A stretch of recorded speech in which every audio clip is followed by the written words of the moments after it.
How many senators stopped for an accident? It's my first time being on a call that I had a senator stop. So I appreciate the backup, though. I have an eclipse story that I will never ever forget. I was driving from Newark down to Washington, D.C. Right in front of us, there was a serious accident. A truck hitting a car and then hitting it again, slamming them up against the median.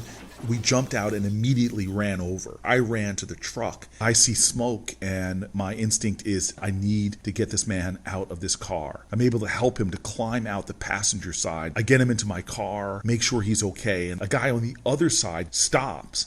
I think he's just sort of like asking if everything's okay. He looks at me and he goes, "I am an EMT." Jumps over the median and starts tending to the man in my car. You were amazing to stop when you did. You're a true leader. How many senators stopped for an accident? It's my first time being on a call that I had a senator stop.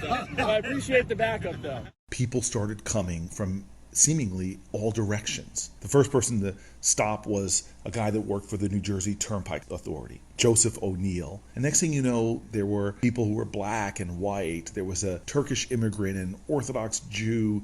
And looking at the bumper stickers of folks there, I pretty much assumed that there were Republicans and Democrats. But those lines that divide us in that moment were clearly not as great as the ties that bound us together. I stood there as everybody worked around me, and it made me feel proud of Jersey, proud of the fact that there are people all over America every day there to do this kind of work. And I know how tough American highways are. It's one of the reasons I've worked on highway safety. I found myself going around as a situation was slowly being controlled and just talking to folks and thanking them and listening to some of their stories.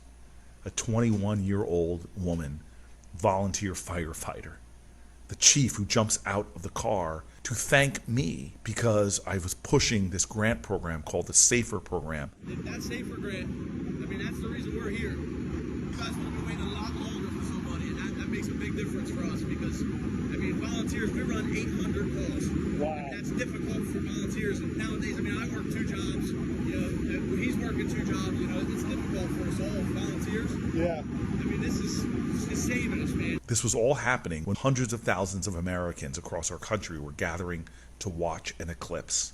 When me and my team got back to my car, we paused, pulled out our glasses, and joked about missing the eclipse. But next thing you know, I'm looking up, and I'm seeing it.